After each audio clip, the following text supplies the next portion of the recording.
नमस्कार, स्वागत है आपका। मैं हूं आपके साथ सपना दीपक वदेशिया। बुलेटिन का आगाज करेंगे। झारखंड मंत्रालय में आयोजित नियुक्ति पत्र वितरण समारोह में नगर विकास और आवास विभाग के अंतर्गत कई पदों पर नवचयनित अभ्यर्थियों को मुख्यमंत्री हेमंत सोरेन ने नियुक्ति पत्र प्रदान किया। इस अवसर पर मुख्यमंत्री ने झारखंड पर्यटन और झारखंड टूरिज्म डेवलपमेंट कॉर्पोरेशन के लोगो, वेबसाइट और सांस्कृतिक दल प्रबंधन प्रणाली एप्लीकेशन का भी शुभारंभ किया।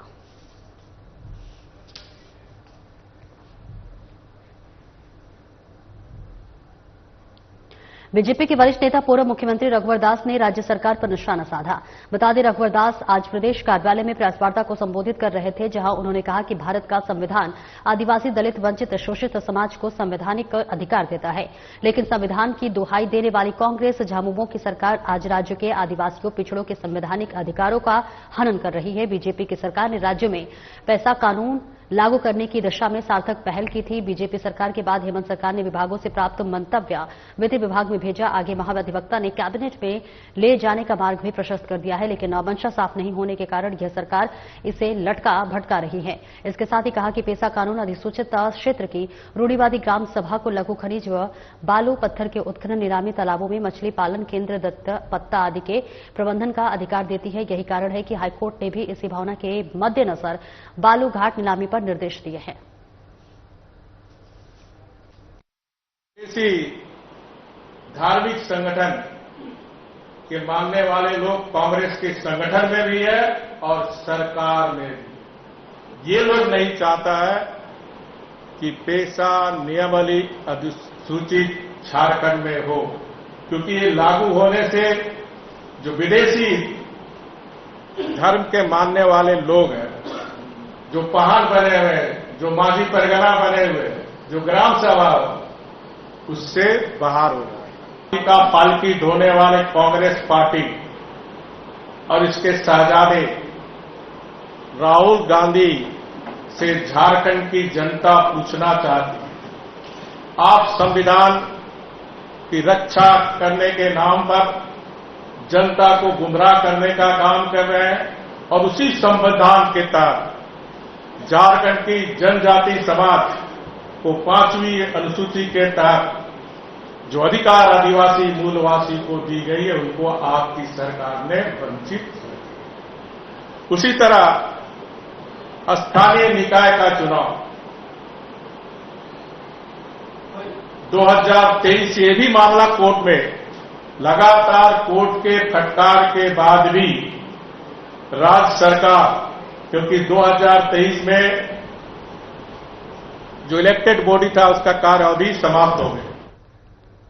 और आगे बढ़ेंगे। कांग्रेस द्वारा चलाई जा रही संगठन सृजन अभियान 2025 के तहत पाकुड़ जिला कांग्रेस की महत्वपूर्ण बैठक हुई। जिला अध्यक्ष के चयन को लेकर विशेष चर्चाएं की गई। वहीं बड़कागांव के पूर्व विधायक अंबा प्रसाद बैठक में शामिल रहे। बड़कागांव के पूर्व विधायक अंबा प्रसाद ने मीडिया से बात करते हुए कहा कि आज पूरे राज्य में विस्थापन एक बहुत बड़ा समस्या है, इसकी लड़ाई लगातार जारी रहेगी। उन्होंने कहा है कि पूरे राज्य में विस्थापितों को उनके हक और अधिकार के लिए लड़ाई लड़ते रहेंगे। इसके साथ ही अंबा प्रसाद ने कहा है कि झारखंड में दूसरा कोई जादू महतो न चले, इसके लिए संघर्ष कर रहे हैं। इस दौरान अंबा प्रसाद विस्थापितों के मुद्दों को मुखरता से बात करते हुए नजर आए।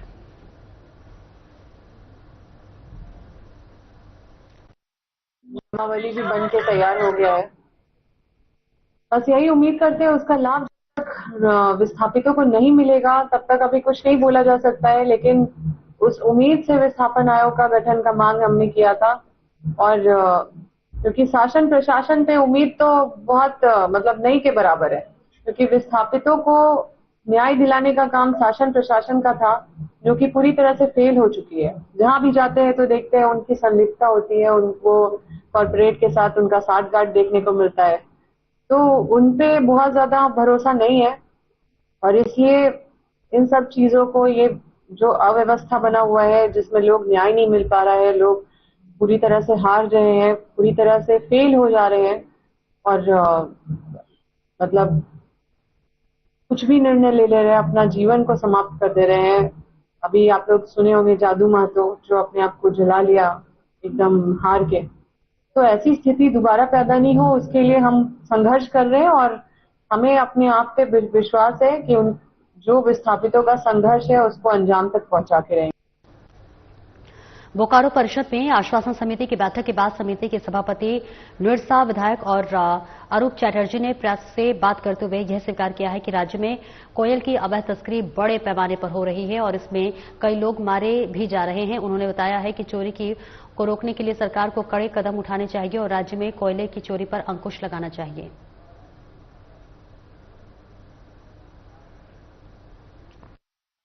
झारखंड विधानसभा की आश्वासन समिति जो सरकार आश्वासन विधानसभा के अंदर देती है उसी को हम लोग देखते हैं। उसी की बैठक बोकारो जिला में हो रही है और करीब 60 आश्वासन बोकारो जिले की है।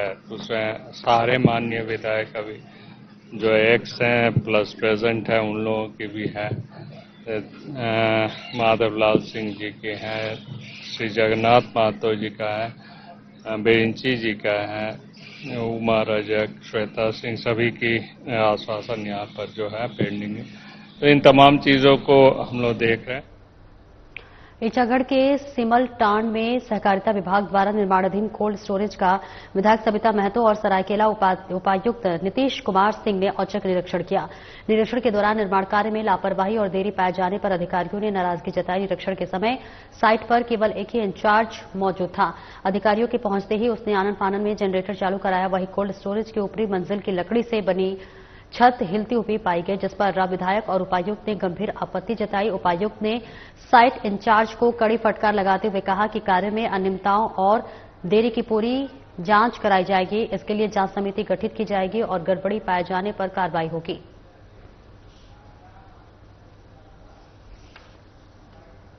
यहाँ पे कोल्ड स्टोरेज में कुछ भ्रांतियां हैं, कुछ देख के भी कुछ चीजें लग रही हैं, तो जांच करवा लेते हैं कि एस्टीमेट के अनुरूप कार्य हुआ है कि नहीं हुआ है। और अभी चूंकि यहाँ के लोगों के द्वारा ही बताया गया और आप लोगों के द्वारा ही बताया गया कि कार्य में विलंब है तो इसको हम चेक करवा लेते हैं। अगर विलंब हुआ होगा तो जो भी नियमानुसार जो कार्रवाई होगी की जाएगी और यदि इसमें एस्टीमेट के अनुरूप कार्य नहीं हुआ होगा तो जो आवश्यक कार्रवाई होगी नियमानुसार कार्रवाई की। सर 2 साल पहले ही इसका शिलान्यास किया गया था, अभी तक बन के तैयार नहीं हुआ है। उसी का कैसे बन रहा है जिस हिसाब के साथ साथ हम भी इस बड़ा यहाँ पर कोल्ड स्टोरेज जो हमारे सोडो पंचायत के अंतर्गत बन रहा है उसी को निरीक्षण में आए हैं, तो उसी का जांच का। कोंडरमा जिला उपायुक्त ऋतुराज ने मरकच्चो प्रखंड अंतर्गत गांव दरदाही के प्राथमिक स्वास्थ्य केंद्र का औचक निरीक्षण किया। वहीं निरीक्षण के दौरान उपायुक्त ने अस्पताल में स्टॉक रजिस्टर, चिकित्सकों की उपस्थिति, पंजी, रोस्टर रजिस्टर, ओपीडी पंजी, डिलीवरी रजिस्टर सहित अन्य अभिलेखों का गहन अवलोकन किया। इस दौरान पाया गया कि स्वास्थ्य केंद्र में रजिस्टरों का संधारण नामक के अनुरूप नहीं हो पा रहा है। इस पर नाराजगी व्यक्त करते हुए उपायुक्त ने चिकित्सा पदाधिकारियों को निर्देश दिया कि सभी प्रकार के रजिस्टरों का संधारण सुव्यवस्थित और अद्यतन रूप से किया जाए।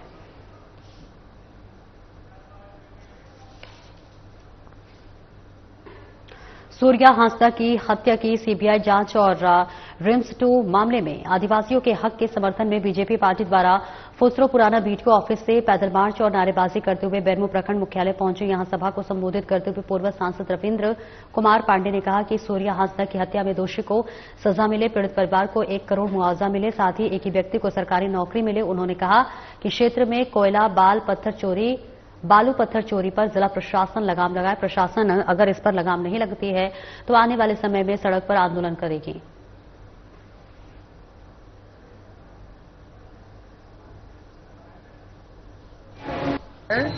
भारतीय जनता पार्टी ने एक निर्णय लिया है कि जो इसमें दोषी हैं, जिनके द्वारा इनकाउंटर किया गया है, उनको सजा मिले और सूर्या हांसदा के परिवार को न्याय मिले।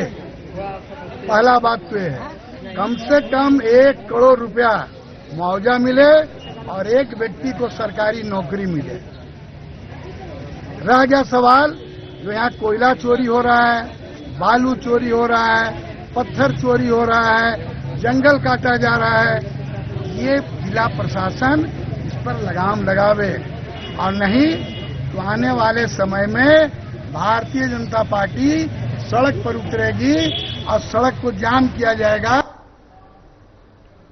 और रांची में सूर्य हांसदा नृशंस हत्या और राज्य में जमीन की लूट के खिलाफ नेता प्रतिपक्ष सह प्रदेश अध्यक्ष बाबूलाल मरांडी के नेतृत्व में आक्रोश प्रदर्शन जिला स्कूल से लेकर आयुक्त कार्यालय तक किया गया। सूर्य हांसदा के फर्जी एनकाउंटर और आदिवासी रैत के जमीन छीनने की साजिश के विरोध में बीजेपी के द्वारा रैली निकालकर जिला मुख्यालय के समक्ष आक्रोश प्रदर्शन किया, जिसमें नेता प्रतिपक्ष सह प्रदेश अध्यक्ष बाबूलाल मरांडी शामिल हुए। वहीं बाबूलाल मरांडी ने हेमंत सरकार पर जमकर हमला किया। क्या कुछ कहा उन्होंने, आइए आपको सुनाते हैं।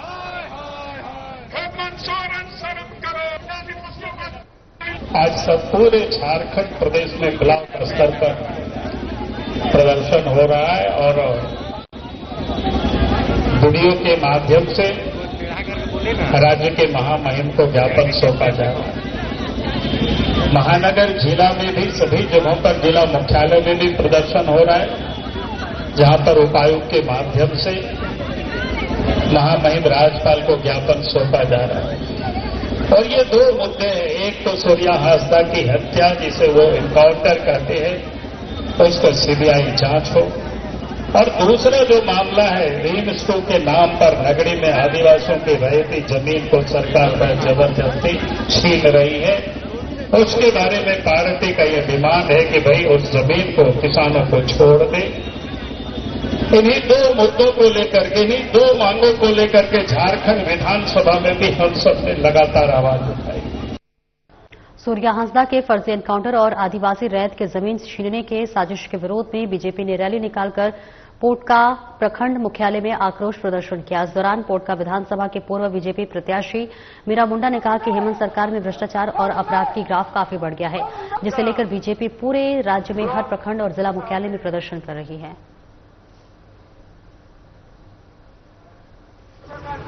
आज भारतीय जनता पार्टी की तरफ से आक्रोश प्रदर्शन प्रखंड मुख्यालय हर जगह पूरे झारखंड में हो रही है, और ये यहाँ की भ्रष्टाचार सरकार के ऊपर हो रही है, क्योंकि यहाँ लगातार कई तरह की घटनाएं होते जा रही है। इसके है कि हमारे जो सूर्य हांसदा जी उसका एनकाउंटर निर्दोष जो लोक सेवा जन सेवा में काम करते रहे, वहाँ के गरीब आदिवासियों को पढ़ाते थे, और ऐसे आदमी का एनकाउंटर करके जो केस था वो भी खत्म हो चुका था, बरी हो चुके थे, और हमेशा गरीब दुखियों का काम करते रहे।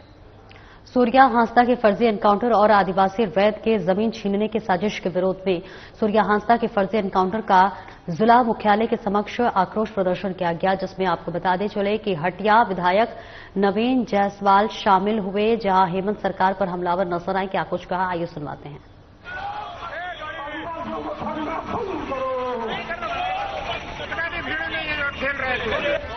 पुलिस पर अत्याचार करती है, केस करती है।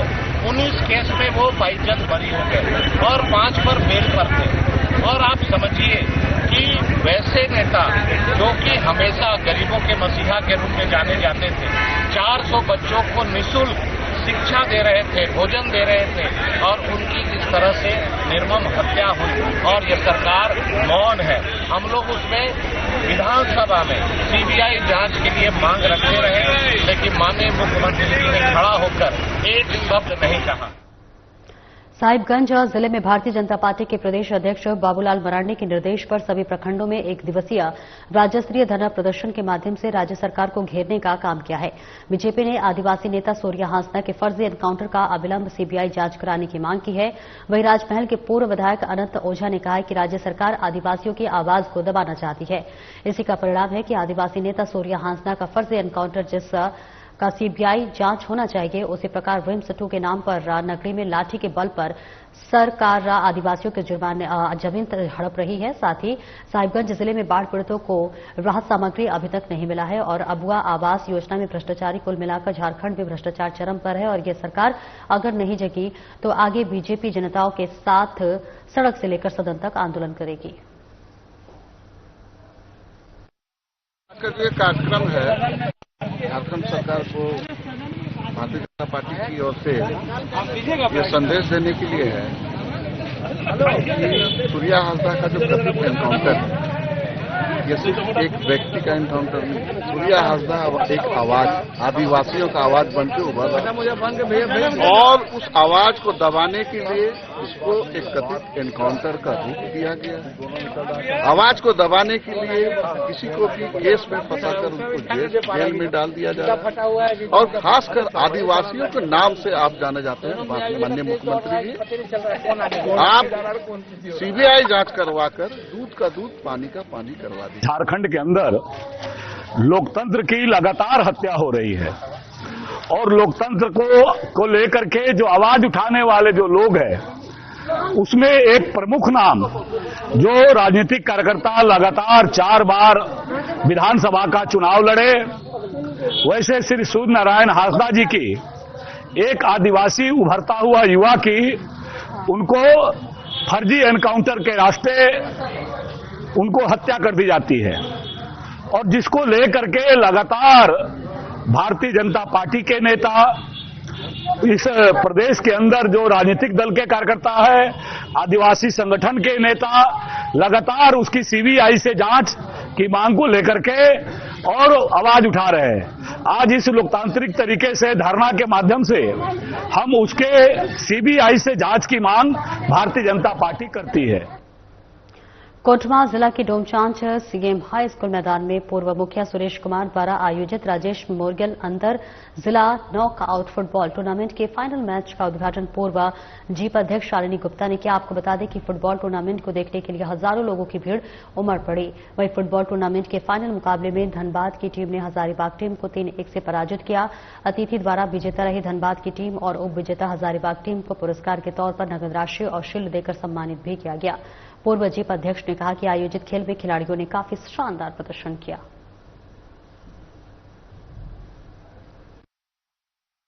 सुपर टीम में भाग ली, लेकिन फाइनल में हजारीबाग और धनबाद पहुंची और आज धनबाद ने पेनल्टी शूट के माध्यम से 1 गोल से जीता। और एक टूर्नामेंट हम अपने दोस्त की याद में कराते हैं जो लगभग 25 साल से करा रहे हैं। पहले क्रिकेट कराते थे, अब फुटबॉल कराते हैं। का आयोजन आगे भी जब तक हमें क्षमता होगी हम करेंगे टूर्नामेंट को, क्योंकि टूर्नामेंट में हम अपने ऊपर निर्धारित है। हम किसी से चंदा लेकर टूर्नामेंट कराना पसंद नहीं करते हैं, क्योंकि ये मेरा इंडिविजुअल टूर्नामेंट है। डोमचांच की पावन धरती पे आज ये Rajesh memorial knockout football tournament का इंटर डिस्ट्रिक्ट कंपटीशन के तहत फाइनल मैच था और इसके आयोजक हमारे बीच डोमचांच के आदरणीय समाज सेवी सुरेश मुखिया जी के द्वारा आयोजित किया गया था। मैं सबसे पहले इनके माध्यम से, आपके चैनल के माध्यम से ढेरों शुभकामनाएं देती हूं आयोजक के रूप में सुरेश मुखिया जी और उनके साथ जुड़े सभी सदस्यों को, और साथ ही साथ हमारे झारखंड के, चूंकि सभी कोडरमा के अलावा हर जिले के लोग इसमें भाग लिए हुए थे, तो झारखंड के सभी प्रतिभाशाली खिलाड़ियों को मैं अपनी ओर से शुभकामनाएं देती हूं। बोकारो एसपी के कार्यालय में मासिक अपराध गोष्ठी का आयोजन किया गया, जिसमें बोकारो के एसपी हरविंदर सिंह और तमाम बोकारो के पुलिस अधिकारी उपस्थित हुए। एसपी कुलविंदर सिंह ने बताया है कि अपराधों पर किस तरह से नियंत्रित किया जाए और जल्द ही उन पर कैसे अंकुश लगाया जाए, इस बात को लेकर अधिकारियों को निर्देशित किया गया। इस बीच उन्होंने बताया कि आने वाले दिनों में त्योहार को लेकर भी तैयारी की समीक्षा की गई कि किस तरह से शांतिपूर्वक तरीके से त्योहार लोग मनाएं और सौभाग्यपूर्ण वातावरण बने। और बढ़ते अपराध पर उन्होंने कहा कि ये एक सामाजिक समस्या है, जब तक समाज में एकरूपता नहीं आएगी तब तक अपराध होते रहेंगे।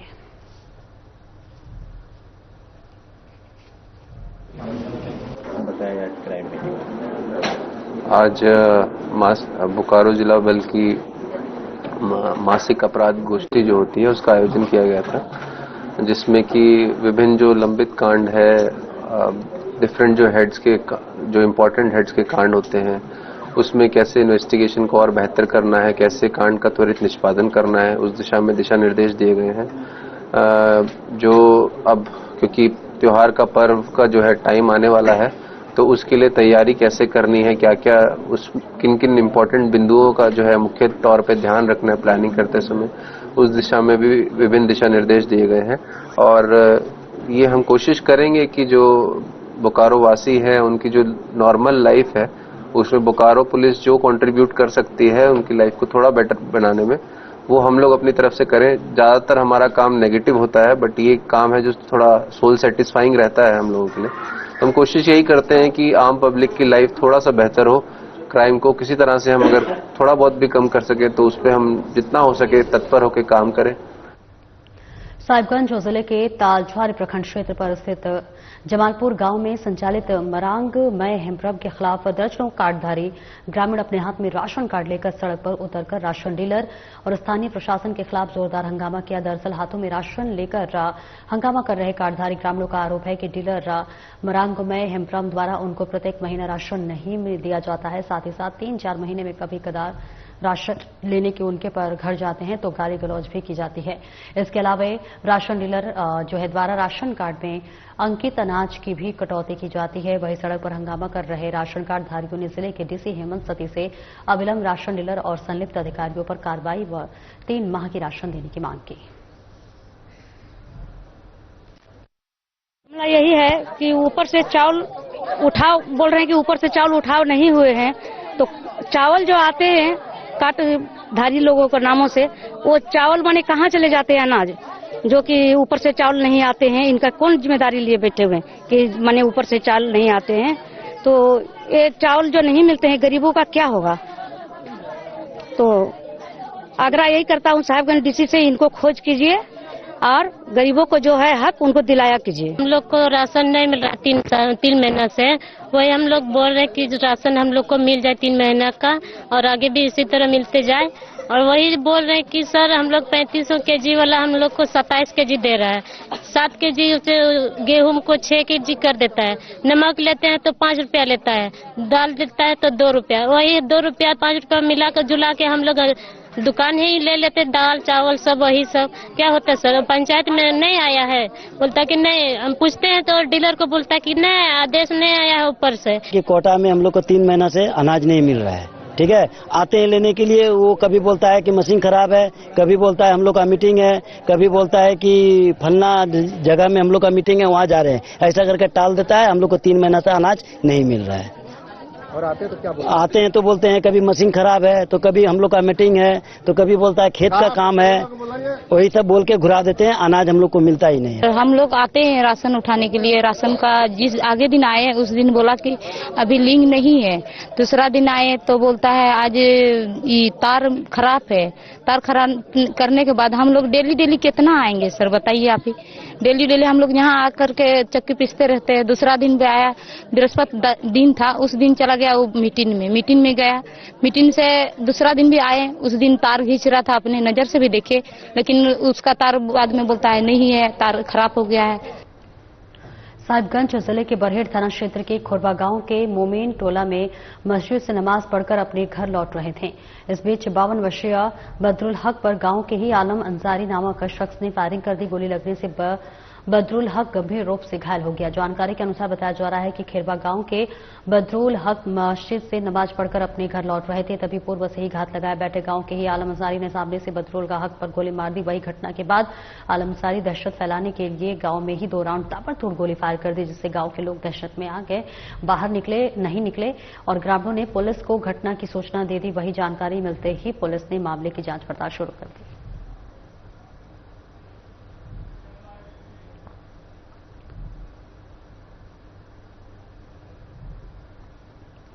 झरिया में लोधना ओपी क्षेत्र के लोधना 8 नंबर से तेज बारिश के दौरान बीसीसीएल के एक खाली और जर्जर आवास के अचानक ढह जाने से बड़ा हादसा हो गया। हादसे में करीब आधा दर्जन लोग मलबे में दब गए। स्थानीय लोगों और पुलिस प्रशासन की मदद से बचाव कार्य शुरू किया गया और सभी को बाहर निकाला गया। गंभीर रूप से जख्मी मामा भांजी समेत लोगों को तत्काल निजी अस्पताल में भर्ती कराया गया। गंभीर हालत देख वहां से तीनों को SNNMSCH भेज दिया गया है और इस दौरान रास्ते में ही तीनों ने दम तोड़ दिया। जानकारी के अनुसार एकीकृत जयरामपुर में संचालित सभी आउटसोर्सिंग परियोजना से सटी लोधना 8 नंबर बस्ती है। परियोजना के विस्तारीकरण और भागा जयरामपुर मार्ग के डायवर्जन के लिए बस्ती के 80 परिवारों को प्रबंधन ने धनबाद कुसुम बिहार मर मटांग में आवास दी है।